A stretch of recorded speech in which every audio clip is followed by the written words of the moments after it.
est de retour sur la chaîne Basket Session Reverse pour un nouveau CQFR. Petit CQFR, il n'y avait que 3 matchs.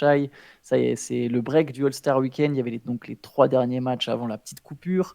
Des matchs quand même assez marquants. Je te propose qu'on commence avec la victoire des Warriors. J'ai C'est hésité bien, un tu instant, commences mais sur une note ouais, positive, voilà, les exactement, trucs qui fâchent exactement. après, voilà. C'est ce que je me suis dit. Je me suis dit, on va commencer quand même par du positif. Enfin, en tout cas, par un élément un peu plus Mhm. positif. Donc, Golden State a battu Utah 140-137. Ce qui était marquant dans ce match, au-delà de la 8e victoire en 10 matchs, ce qui était marquant, c'est évidemment le changement de rôle de Klay Thompson, en tout cas sur cette rencontre. Klay Thompson qui est sorti du banc pour la première fois depuis sa saison rookie. Ouais. 727 matchs d'affilée en tant que titulaire. Il est sorti du banc. Steve Kerr lui avait annoncé la nouvelle. C'est Brandim Podziemski qui a pris sa place dans le 5. Et Klay Thompson a signé une perf à 35 points. Donc il a fait un joli petit carton, 18 points dans le 3e carton notamment, pour aider les Warriors à aller décrocher cette nouvelle victoire.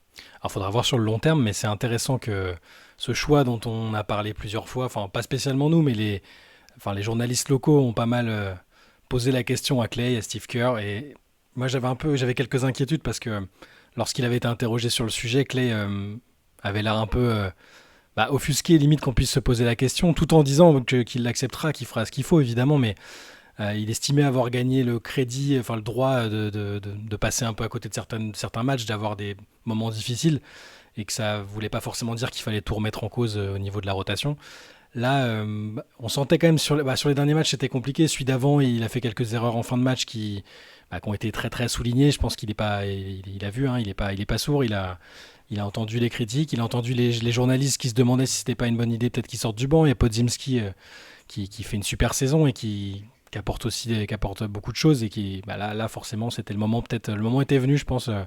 Steve Kerr a bien fait quand même, je pense, de le préparer et de pas le prendre par surprise.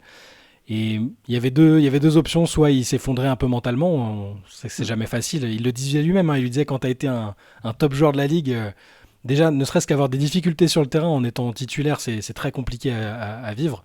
Alors passer de remplaçant, c'était pas forcément simple. Au final, il y avait donc deux options, celle de s'effondrer un peu mentalement ou d'avoir du mal à l'accepter, de bouder peut-être, de ne pas réussir à tout donner. Et puis il y a l'autre option, c'est celle qu'il a prise, c'est-à-dire de tirer le meilleur parti de ça et d'être Klay Thompson, c'est-à-dire en marquant 35 points en 28 minutes. 28 minutes, oui. Voilà, 28 minutes. 7 paniers à 3 points, il a fait du Klay. Alors il marquera peut-être pas toujours 35 points en sortie de banc, là c'était un match particulièrement ouvert contre Utah, mais je suis content de voir qu'il a bien accepté la chose, bien géré la chose, que j'ai trouvé que les Warriors l'avaient bien recherché aussi quand il était là. Ils se sont dit, ah, faut qu'on le mette en confiance, tu vois. C'est un match Ouais. où Steph Curry a pas, il a mis que 16 points et il a fait 10 passes, donc 4 sur 10. Ouais. Mm. voilà. Donc je trouve qu'ils ont quand même cherché à le mettre bien, tous autant qu'ils sont. Et c'est une issue très positive. J'espère que ça va durer, que ça va pas, qu'il y aura pas trop d'accro dans ce nouveau dispositif parce que les Warriors sont bien. Et si en plus ils arrivent à être bien avec le retour de Chris Paul, avec le nouveau rôle de Clay qui lui enlève un peu de pression, je pense, là, voilà, ce sera vraiment très très positif pour eux.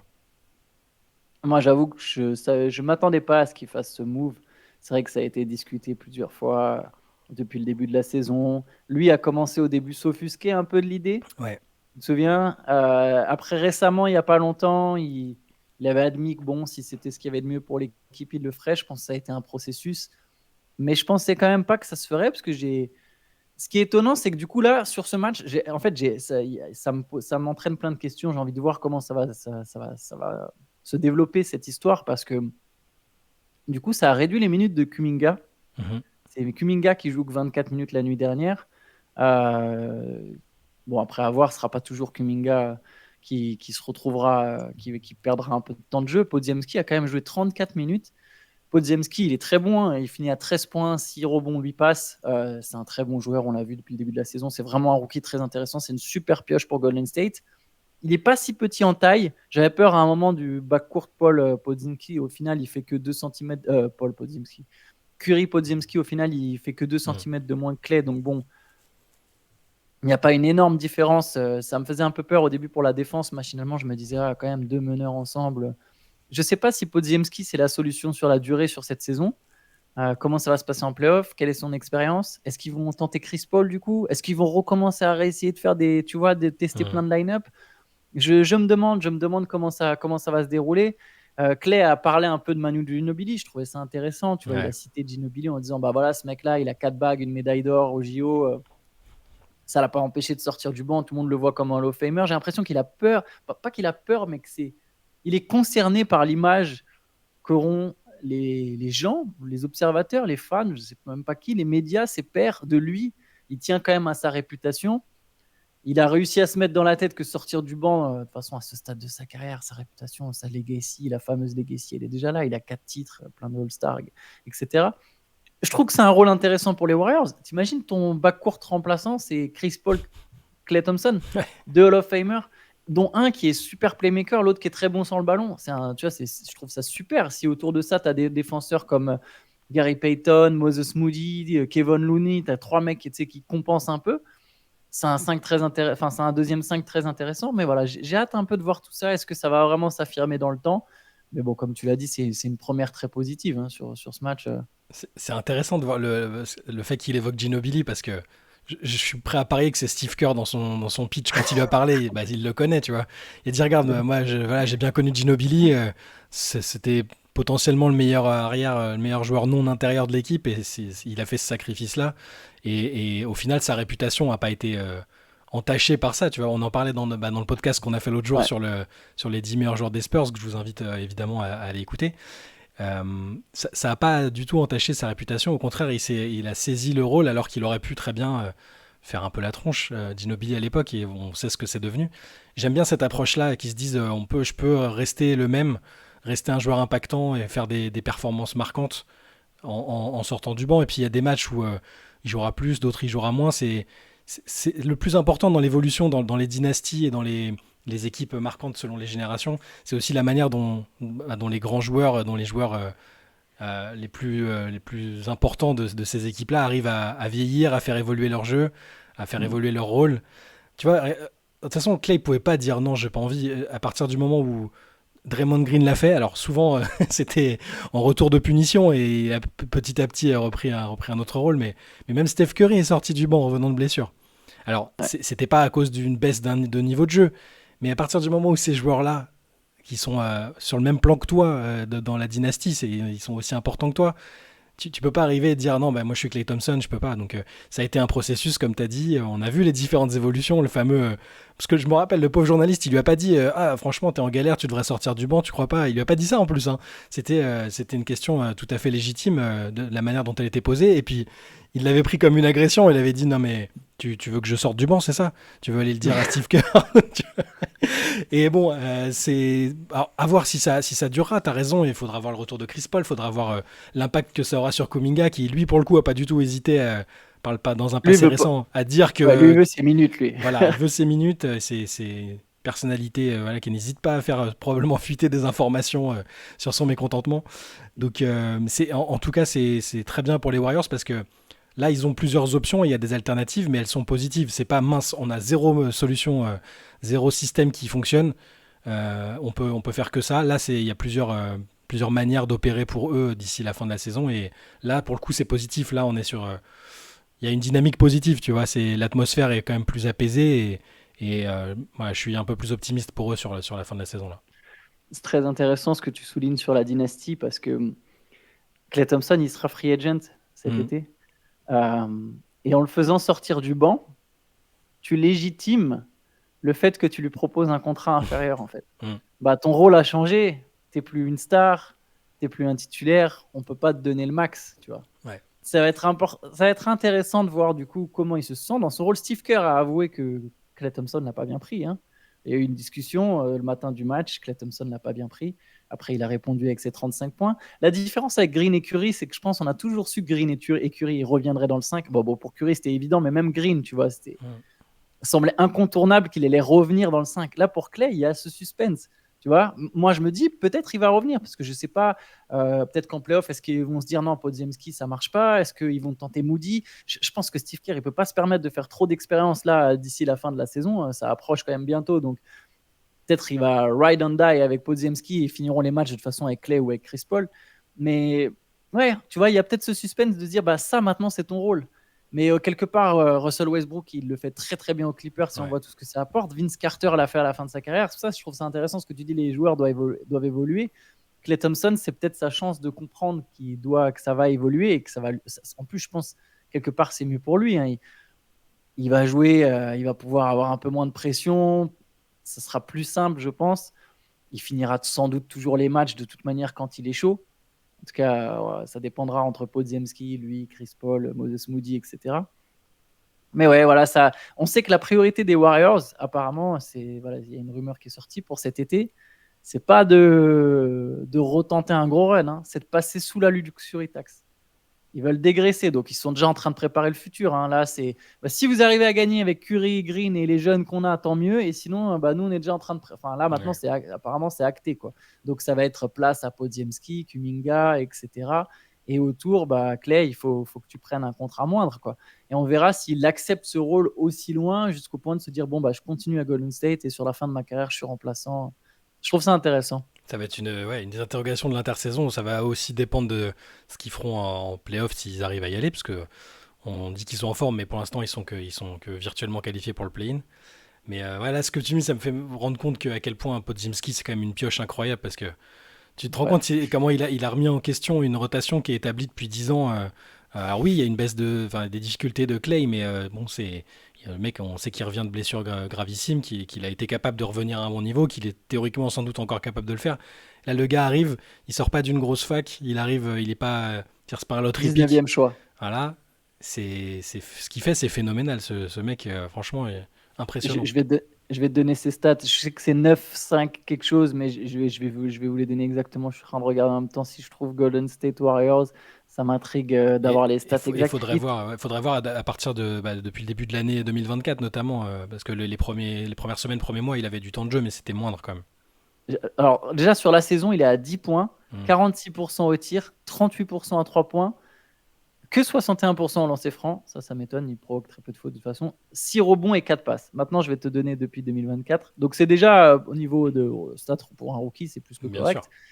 Et depuis alors 2024, c'est 11 points, ça monte un petit peu. 11 points, 46% au tir, 35% à 3 points, 6 rebonds et quasiment 5 passes. Et surtout, plus 3,2 aussi. Ouais.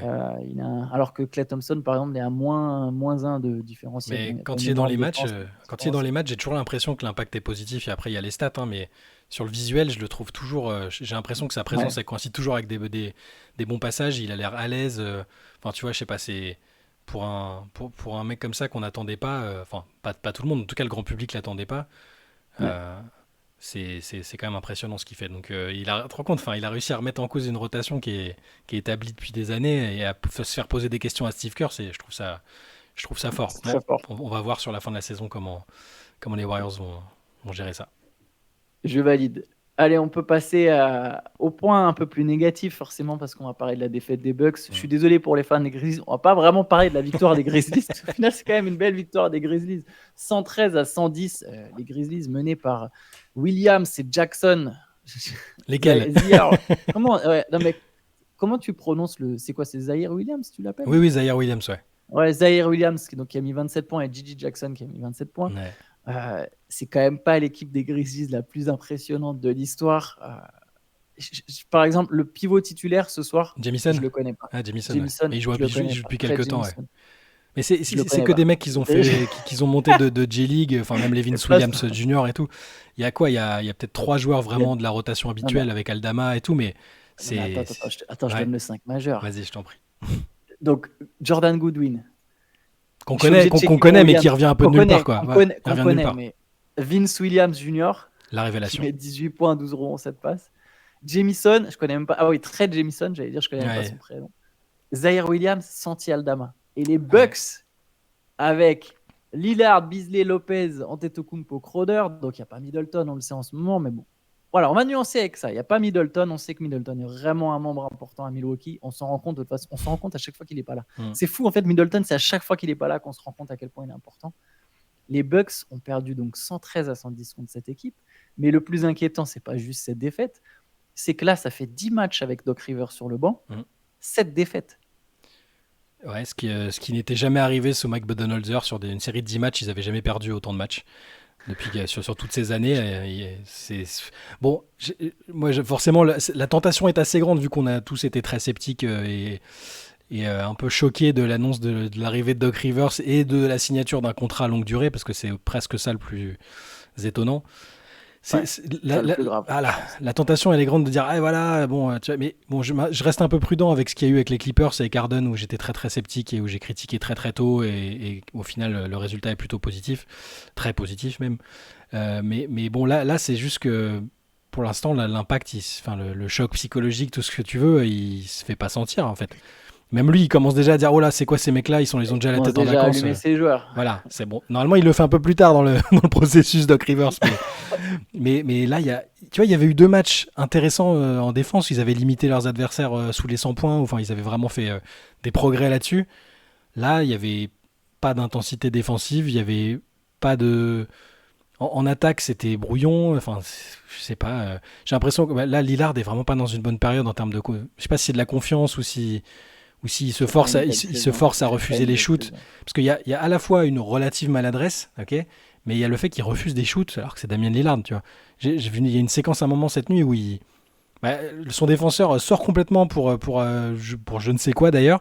Il se retrouve avec un boulevard devant lui et donc il attaque ni le panier ni il décide de prendre un shoot et il fait une passe qui sclérose l'action, quoi, tu vois. Et c'est pas du tout Damien Lillard, c'est contre nature. Alors on sait qu'il a des soucis personnels, il l'a dit, c'est compliqué pour lui, le changement de vie, changement personnel, il est en plein divorce. Mais bon, ça, je pense que c'est pas le seul joueur qui a des problèmes personnels dans la ligue. Il y a quelque chose qui fonctionne pas. C'est pas que lié à Lillard, évidemment. Je dis pas ça. Les autres qui à la base étaient des très bons joueurs, qui étaient dans un noyau de champions NBA il y a pas si longtemps. C'est tout ensemble. T'as l'impression que ça, je sais pas, que c'est endormi, que je sais pas. Et du coup, la présence de Doc Rivers, qui était là où je pouvais la comprendre, c'était en mode bon bah, on avait un coach rookie entre guillemets qui arrivait pas à être à la hauteur du standing de ses joueurs et qui avait pas leur respect. Là, tu dis Rivers, s'il a bien une qualité en théorie, c'est d'avoir un CV, d'avoir un vécu et de pouvoir rentrer dans la gueule des mecs, d'être un player's coach un peu. Là, pour l'instant, on le voit pas. Pour l'instant, on le voit pas. Il y a eu 2 matchs corrects défensivement, mais tu peux pas. Enfin, je le dis à chaque fois, mais il y a des matchs que t'as pas le droit de perdre en fait. Memphis décimé. Il y a des bonnes choses à Memphis. Mais voilà, tu dis qu'on va pas les saluer, mais on peut saluer qu'ils arrivent à se bagarrer alors qu'ils ont un effectif Oui, oui, aussi ils décimé. sont pas ridicules Ils hein, sont pas du tout ridicules. depuis. Et d'ailleurs, je trouve qu'on en reparlera plus tard un jour parce que ça travaille très bien en attendant l'année prochaine. Là, il y a des joueurs qui sortent. Vince Williams Jr. et il va intégrer la rotation l'année prochaine. Je veux dire, c'est une super surprise. J.J. Jackson, c'était le plus jeune joueur de la draft l'année dernière. Et il est excellent. Il a un super impact. Donc il y a des bons joueurs de basket. Aldama aussi, c'est un bon joueur. Mais t'es Milwaukee, tu joues contre une équipe comme ça, t'es déjà dans une passe un peu difficile. T'as Giannis Antetokounmpo. Tu dois réagir. Tu Et ne peux Yanis pas. qui joue le meilleur basket de sa carrière. Il n'a jamais été aussi fort, Yanis. Il est plus fort que l'année du titre. Hein. C'est le Peut-être. meilleur Yanis qu'on voit en NBA depuis le début. Et c'est dingue. Ils sont en train de sombrer, en fait, un petit peu.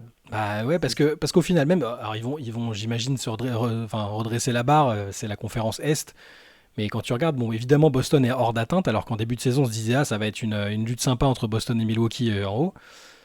Cleveland commence à prendre un petit peu, ils ont 2 matchs d'avance je pense, alors c'est pas forcément voué à rester comme ça, mais et derrière New York va mettre la pression, et tu te rends compte si t'es Milwaukee tu peux finir quatrième à l'Est avec cette équipe-là. Tu sais, j'ai l'impression qu'en playoff, peut-être que je me trompe, mais j'ai un espèce de sentiment que quand tu es une équipe qui fait peur, tu peux des fois prendre un match, voire deux, juste entre guillemets sur ta réputation, c'est-à-dire que ton adversaire Ouais. ose pas, tu vois, et un peu sur la retenue en se disant ah ouais non mais quand même on joue contre eux, tu vois. Et Boston tu ça fait ça prends avec Boston hein, d'ailleurs, Boston ça fait exactement, ça. et Ouais. tu prends des fois ce match ou deux qui derrière, tu vois, tu pars avec un petit matelas, tu es déjà à 1-0, à 2-0, voilà, avant que l'équipe réagisse et se dise non Ouais. mais attends, on peut jouer avec eux, mais sauf que le problème, la série a déjà commencé, tu es déjà à deux matchs de Ouais. retard. Milwaukee va pas partir, ça va pas partir comme ça. N'importe quelle équipe de l'Est, là, Cleveland, New York, Miami, ils vont pas partir devant les Bucks en se disant oh putain c'est chaud. Les Bucks Alors font que plus peur, les Bucks ne font plus peur. les Bucks ne vont pas faire peur. Alors après, ça veut pas dire qu'ils vont pas gagner leur série, c'est pas ce que je suis en train de dire, Mmh. mais il y aura pas ce petit avantage psychologique. Les Cavs peuvent très bien se dire, mais non, mais c'est nous la deuxième meilleure équipe de l'Est. Les Knicks ont des raisons de se dire au complet, c'est nous la deuxième meilleure équipe de l'Est. Le Heat peut se dire au complet, les Bucks, on peut encore les retaper. Ça ne veut pas dire que ça arrivera, mais il y a ce petit truc psychologique. Ça aurait pas dû être le cas. Que ce soit avec Griffin ou Doc Rivers, c'est pas Boston et Milwaukee. Voilà, ça peut pas. Pour moi, ça ne peut pas être le cas quant à cette équipe-là. J'écoutais, il y avait Ali Burton chez JJ Redick l'autre jour, il reparlait du coup de l'embrouille avec le ballon et du fait qu'ils avaient un petit bif avec les Bucks. Quand tu entends parler à Ali Burton, alors bon, c'est un joueur très confiant, qui est ambitieux pour son équipe, mais j'ai eu l'impression qu'il avait zéro respect, zéro peur en tout cas.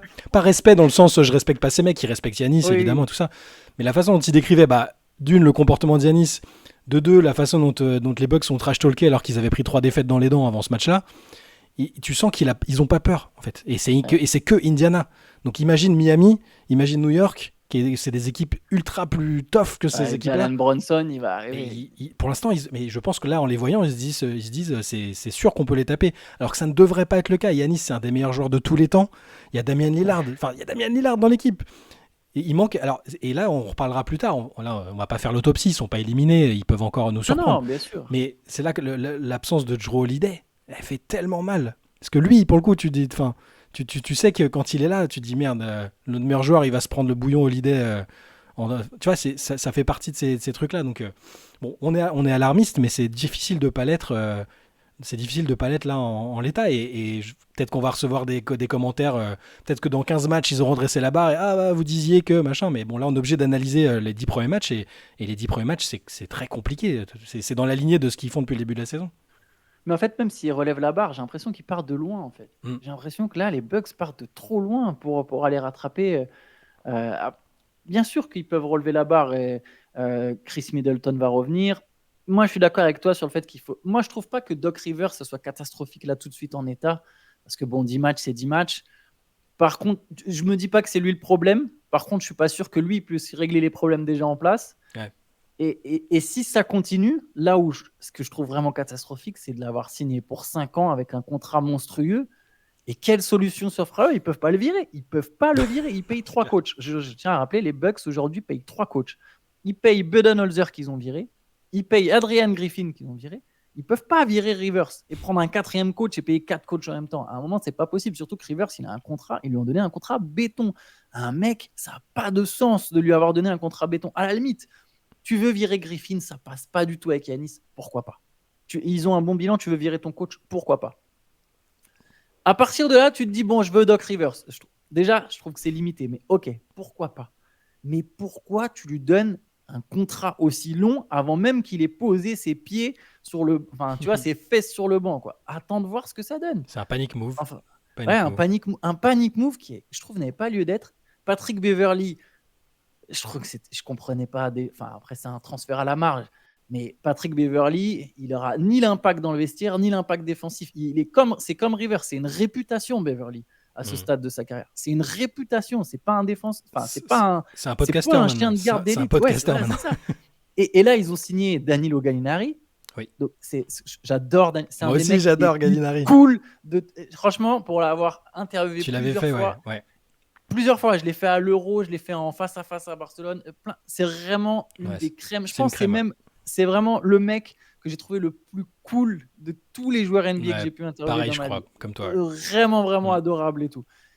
Mais aujourd'hui, à ce stade, je me dis pas que Danilo Gallinari va pouvoir changer quelque chose au Bucks. J'espère. Il va pas résoudre les problèmes défensifs, en tout cas. Ouais. Exactement, tu vois, c'est compliqué. Donc bref, pour Milwaukee, c'est vraiment beaucoup d'interrogations. On a fait long sur Milwaukee, mais c'est intéressant. Hein. Ouais. Ce qui s'y passe, tu sens. En fait, heureusement qu'il y a le break du All-Star Weekend qui arrive. Mais t'imagines, à la reprise, je sais pas, au bout de 8 matchs, ils en perdent 5. Doc, il va coacher. Il coach d'ailleurs. Il coach au All-Star. C'est sûr, hein, oui, voilà. Ouais. Bonne vibe. Il devrait donner sa place. Il a sous-entendu qu'il préférait. Mais après, bon, il y a peut-être des règlements, j'en sais rien, mais. Ouais. Enfin bon, bref. Voilà, désolé aux fans des Bucks, on ne voulait pas spécialement être alarmiste, mais c'est un peu compliqué. Pense que c'est un pire état que nous. Allez, le dernier match de la nuit, c'était vraiment pas le plus intéressant. Un peu plus anecdotique, ouais. C'est la victoire des Timberwolves contre les Trailblazers, 128-91, 34 points d'Anthony Edwards. un double-double pour Rudy Gobert, 11 points, 12 rebonds. J'ai- Et Scoot Anderson était de retour dans le 5. je vais pas te mentir, après le premier carton, j'ai coupé. Je commençais à regarder un Et peu. 44-14. 44-14. Bon, bah très bien. Merci, bonne nuit. Alors, Allez, en plus, ils sont revenus, les Blazers, ils sont revenus à -9, je crois, à un moment. Donc j'ai vu ça après coup, hein, mais ils sont revenus. Bon, les autres étaient en roue libre et ils ont bien fini, ils ont fini le job. Mais ouais, il y a pas eu de match là. C'était. tu veux les stats de Dominaton?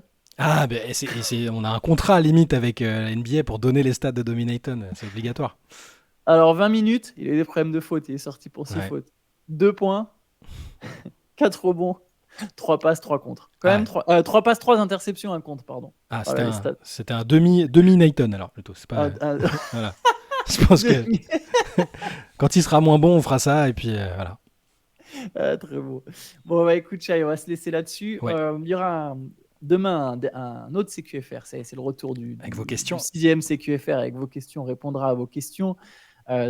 Petit break de match. Bon, il y aura quand même le All-Star Weekend, mais il n'y aura Ouais. pas de break de CQFR. On sera là tous les matins. On vous donnera les infos. On débriefera le All-Star Weekend lundi, évidemment.